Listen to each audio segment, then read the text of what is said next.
Anyway, enough about Chelsea-Arsenal in the weekend that Spurs couldn't lose. Yeah. What was it you said at the start of the weekend, Seb? Finally, an enjoyable weekend for me. The firing line. Out the firing line. But before we get back into it, please make sure to hit that subscribe button. We're aiming to hit 10,000 subscribers before the start of the new year, so that would help us out massively. Let's get back to it. Very much in the firing line. In the firing line. When I made that video, I genuinely thought we beat Fulham, and I thought that one of you would lose. And I could come in on Monday and just be like, we don't need to talk about Spurs this week. Yeah, there was literally only one scenario where it could go this badly for you, which was you lose at home to Fulham and we draw. Brilliant. Of course, that was both what of those happened. happened. Because why would it not happen? Is it Spurs? Literally. What is it? Only Tottenham. Only Tottenham. That's what they say. Fantastic opening 6 minutes. Yeah, that was genuinely. I was crying with laughter. They were the most Tottenham minutes I'd seen since Sunday. Yeah, it was impressive. Again, it honestly beggars belief watching that team right now. 6 minutes in, you're 2-0 down. Nothing silly, lads. In what we have all billed all week as a must-win. And not even just must-win, like a convincing performance as well from Frank to sort of get the fans back on side. I mean, Saturday night, 8 p.m. kickoff, terrible kickoff time anyway. Didn't want to watch any more football at that point. It was like, oh, fucking hell, Spurs are playing, that's fine. I was kind of on holiday as well. I was on a little mini break in Scotland. And so I was like, I'll go home. Missed the fireworks, by the way. Some great fireworks up in St Andrews that I missed, unfortunately. To go home and watch the Spurs game.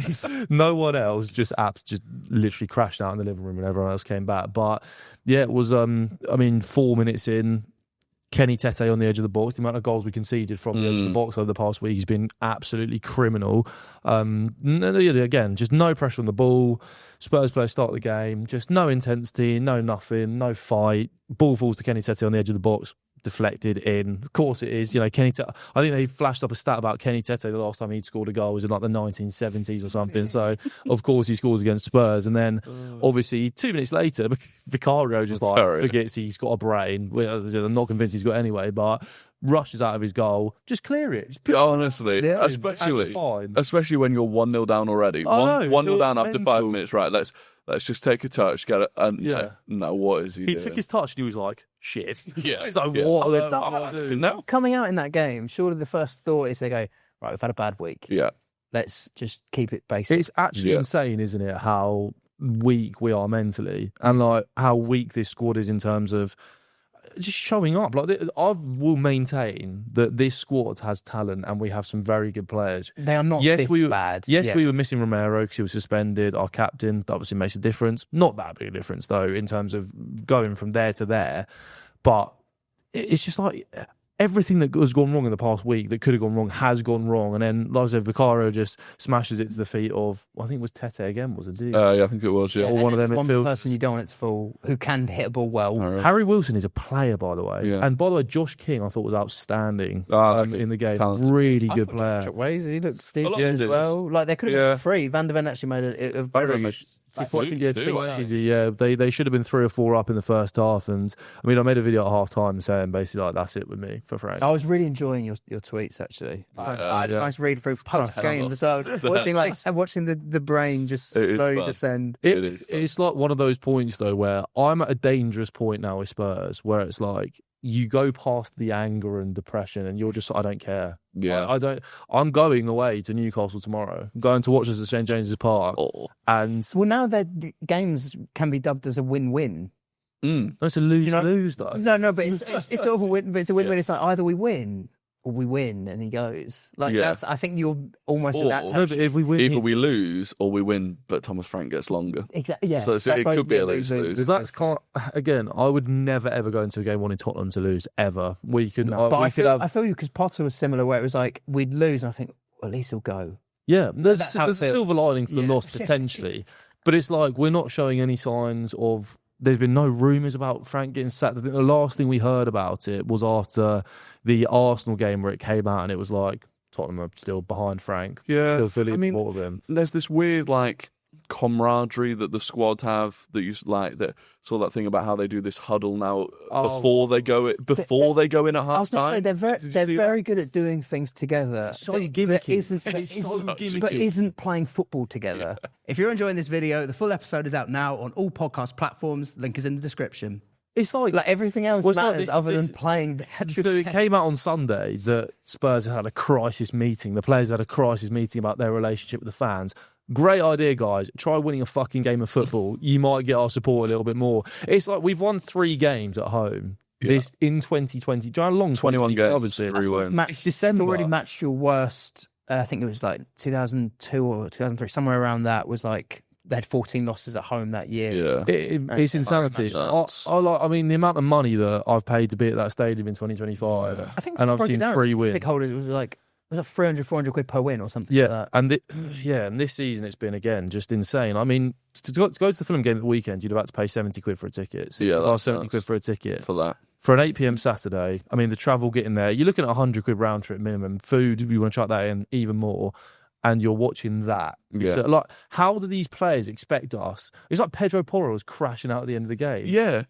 Get down the tunnel, mate. Who do you think you are coming back out?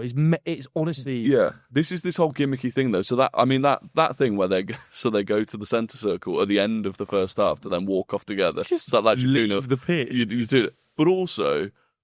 Like Vicario, when he is completely at fault for that goal. Oh my God. He's then trundling back to his goal as the ball goes in, and then starts turn around and starts shouting. Everyone's like, "Who are you shouting at?" The only thing I thought was maybe valid in that was like, why was no one on the line? Yeah, someone could have got on the line when they thought he was. I saw Wilson speaking about it. He was like, I looked up, I couldn't believe it. Yeah, I couldn't believe it was just an. It's like, why would no one be there? No, they're both like it was like Danso and Van der Ven was just sort of waiting for. They're probably in shock of what the fuck is my goalkeeper just done. Yeah. But no, I do totally agree. But it's like, the amount of time Vicario has done that.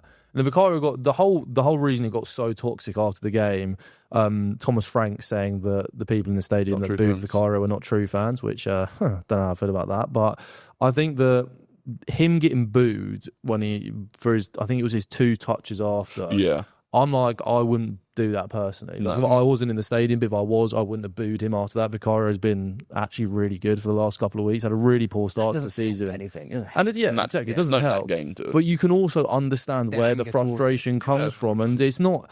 It's like these players think that we've got like this weird personal vendetta against them as a squad. It's very weird. Because was it Porro that then posted the statement after the game as well, where it's almost like they're pitting. It's like the players are pitted against the fans at this point. Like, it is. We're not going to let our own fans get to us. Like, that's a really toxic situation to be in. Where not only that, I feel like Spurs fans showed with the Europa League and how that was received, etc. Like, I think, considering that league campaign last year, they got off lightly, those players. With what we've seen, is mental. And like some of the love that the players get. I mean, it's like every fan base, right? It's great when you're winning. You give all the players all the love. You love all the, come around at the end of the game, they give it the big and they love it with the fans. As soon as they start losing, I mean, they've lost so many games now. The performance has been so subpar. I mean, Pedro Porro, you want to speak about his performances? Sure. Oh my God, he has been so bad over the past couple of weeks, especially. I mean, he's been poor for a while, actually, but over the last couple of weeks, especially, like the amount of times he gives the ball away. I mean, our setup under Frank is like... watching you do long throws to try. Oh my God, it's football. It doesn't deserve to be called football. Genuinely, what we're doing at the minute. It's Brentford football. It's hiring. You've hired for the rest. That was unfair on Brentford because at least Brentford could actually pull off that style of football to a certain degree. What I found interesting was that because someone pointed it out in terms of what Brentford did. And I'm not saying Kudus is better than Mbeumo or anything like that, but. And Mbeumo was never like hugging touchline the whole time. Like I still don't he was more of a right. Made those kind of runs. You're not gonna get that space. Nothing makes sense. Teams, nothing that I'm seeing makes any sense. Yeah. Like genuinely, our plan plays so much. Yeah, our plan in that first half was get the ball to Mickey Van der Ven because he can kick it really far. Brilliant, guys. Basically, like a goal kick at centre half.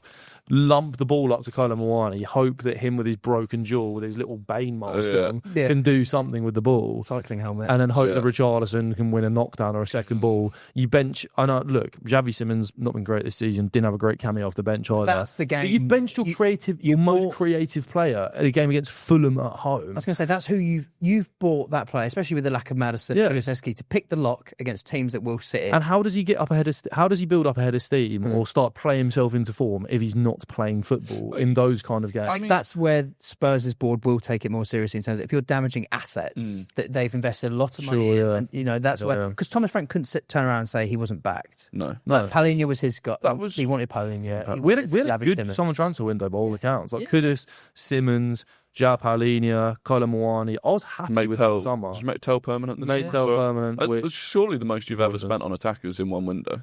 Yeah, probably. I mean, it was over. Yeah, I mean, Kolo Muani's obviously a straight loan, so Yeah. Like the likes of Potts were looking at that going, where was this for me? Well, yeah, exactly. Thomas Frank has had some of the most backing that we've actually seen from a Spurs manager recent times. He's got a very good squad there, in my opinion. Well, I mean, not a very good squad. Like there are weaknesses. Yeah. I mean, you got Van der Ven and Romero. I mean, I rate them both very highly. Centre halves. You got a good depth at fullback. A Doggy, Spence, Porro. Like those are players you can get a tune out of. Definitely defensively. Midfield, you got Bergwijn, Archie Gray, who are very talented midfielders. Your Bentancur and Paulinho, who can also, like, they're Premier League level midfielders. Like they have qualities. Sarr's brilliant. I love Sarr when he's on it. Our wingers are probably our weakest point, but still, you got Mohamed Kudus there. I mean, you saw his goal at the weekend. Like literally the only threat that we had. Yeah. And yet, I think Wilson Odobert is a talent. I mean, we've not seen it to a huge degree yet, but the cameo against United, he shows he's got a bit. But Thomas Frank is literally... Thomas Frank is playing like we are a championship side that's been dropped into the Premier League with players of a championship standard who you have to do... You have to play that way. He's basically... Because there's almost two teams you've taken over with Spurs. It's the team that's finished 17th or the Europa League winners. And he's almost chose to look at it as like, no, this team is a 17th place team rather than, no, this team can challenge. When he mentioned that the other day, like my head went. Because that's finishing 17th was a complete anomaly for Spurs. Like, complete anomaly. Over the past decade, 15 years before that, we'd finished anywhere between third and even second, 16, 17 season. You'd had 18 out of the last 20 seasons in the form of Europe. Yeah, exactly. And that hasn't been from... This season was the only time where they finished outside the European And last season, there were some like incredible circumstances that you have to take into account.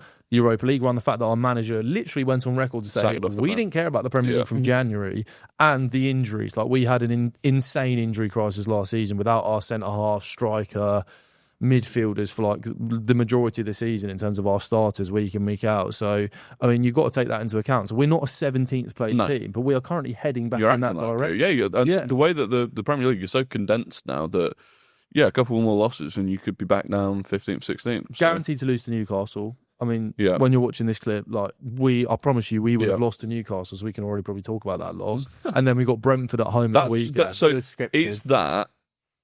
Is that the game that if you don't beat Brentford, he goes? Because Fulham was that game. Well, Fulham should have been. So you're Frank out. I'm Fulham was that game. Fans to switch. Yeah. I think maybe a Newcastle and Brentford is where the board go. Okay, well, I think Brentford has to be the one because you're going. You've Brentford was your team. Yeah. You left it. Supposedly, you got replaced by this. Whatever he was. Your Cypher. Set piece coach. Was he the set piece coach or whatever it was? Set piece coach. So you've been replaced by this guy. If you then lose, so that Brentford team that lost Mbeumo, that is lost Norgard, the captain, like objectively a weaker side, and then you get out coached by the guy that's untenable. Yeah, he's. I mean, and at that point, like I said, Newcastle write off. They always beat us to change the start, no matter what form we're in. And being in this form, we're going to go away there and get thumped probably. And then if we lose to Brentford, we will probably be 15th or 16th in the Premier League. Like it will be at that point. I mean, Everton, I think 14th is level on points with us, and we're 12th or 11th in the table. Yeah. So it's like we lose to St James's Park, and we're probably in that position anyway. Yeah. I think then after the Brentford game. So we've got Champions League the week after that. The thing is, it's such a tight turnaround to games now. It's like very difficult to sack a manager. You're on 18 points, as are Newcastle. So if they beat you, that takes you down to 13th. Everton are on 18 points as well. Fulham 17. Fulham are 17. You could feasibly be 15th by the end of midweek. Yeah. Then there is a gap down to Forest and West Ham, but feasibly you're 15th. You then lose to Brentford. If you lost to Brentford at that point, hopefully Arsenal will beat Brentford midweek. You'd even be like... You'd be looking at being like 6 points behind, possibly Brentford. It's an embarrassment for us. And I think in terms of the sack race, as we're going to speak about it, I think Frank is leading the way over Slot and Amorim at this point. Yeah. Those are the three that feel like their jobs are in immediate danger. Yeah. And obviously Slot won at the weekend. Good win over West Ham. I actually thought that was a bit of a tricky fixture for them with how West Ham have been playing recently. They weren't great. But they did enough to win. Job done, wasn't it? Yeah, and then obviously United getting a win against Palace at the weekend, which again, they were incredibly lucky in that first half to still be in the game, actually. After they went 1-0 down, Mateta missed that one-on-one. Palace had a lot of chances, but yeah, it feels like with the form and with how toxic it's got with the fans, because that's when it really starts. I feel like the United fans are still... They're not that. I was going to say, I think it's the credit in the bank, because like Slot naturally won the Premier League, Yeah. and also with Amorim, they still have had moments like, I know they won away at Anfield this season, but even last year they drew. Like, there's a couple of things they've also only lost one in their last 6 in the Premier. Yeah, like there have been results there, even against, not this season with City, but like there are a few things that United fans can cling on to with Amorim a little bit. Likewise, obviously with Slot, but with this Frank at the moment, it's sort of like even the fact that United consistently actually under Amorim turn up in bigger games. That's something that you had the complete opposite. Other than the City game, which definitely feels like an anomaly at this point. Yeah. You don't turn up in those big games, which is always underwhelming. That's another London. I know it's not a derby with Fulham, but it's another London derby. Our record against London teams is atrocious, atrocious in the last couple of years, which is just, 10 times as depressing. Well for Brentford. If I was going to predict it, I would say Slot and Amorim survive for a little bit longer, and I think Frank's gone after Saturday. Yeah. I can't see a world in which we beat Brentford right now. I think it's feasible all 3 go by the end of the season. Yeah, but sure. I do think Frank is the one that's on the precipice. The only thing keeping him in, and arguably keeping Amorim and Slot in, is that I don't think any fan base looks into the managerial market and goes, we got to get him. Yeah, he's on the market. I think in a world where Cesc didn't play for who he played for, there would be trying. I don't think Fabregas would ever go there. No chance. Neither. No. I don't think that would happen. I also think he's probably waiting for a bigger job. Also wouldn't want him at Spurs, so there's that as well. I think you'd be grateful for what you could get. But I think they would be looking at a mould like that where, I think Maresca looks pretty settled. Arteta's very settled. Yeah. I think they would be looking at that's probably the meta we want to go with. But obviously, the one guy that it is just wouldn't be going. Well, that's what could, and I can't even think who the manager would be, but there might be a moment in the season where a top manager is suddenly available. Xabi Alonso maybe for Liverpool for me. Where suddenly you're like, okay, so now there's one manager available. Yeah. Liverpool, Spurs, United. Who's going to go for? Did that happen with someone last year? I can't remember. I feel like there was a certain thing where, but that's the sort of thing where I could maybe it's just first one to pull the trigger benefits the most. I would like the one name in my head at the minute that I don't know much about, but I've heard very good things is Italiano at Bologna. Yeah. Apparently he's done very, very well the last couple of years there. Plays really nice football.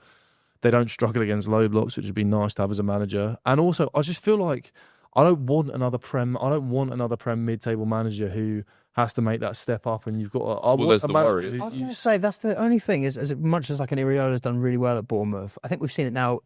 2 high-profile cases in Thomas Frank and Graham Potter.